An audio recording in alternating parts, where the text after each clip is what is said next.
Today I want to show you a good way how you can paint your wooden trim without it staining or having to fear that it will peel off later. The most important part is your prep.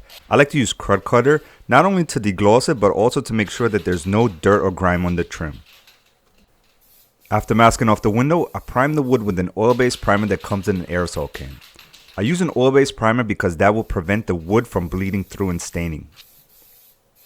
I like using these aerosol cans because they're less messy than working out of a can. They're perfect for a smaller project, and one can usually lasts me about 4 to 5 windows. I let the primer dry for about 30 minutes before caulking all the seams and filling in all of the nail holes with some lightweight spackle. Now personally, I like to let everything sit overnight. That'll give everything enough time to dry before I come back with a sanding sponge and sand all of the spackle smooth. Now for the areas where you filled in the nail holes, you don't have to use a primer on those because the lightweight spackle actually comes pre-primed. And this is the final result after painting on 2 coats of semi-gloss paint and painting the walls afterwards. I hope this was helpful. If you have any questions, leave a comment below. I usually respond within a day, and hopefully I'll see you next time.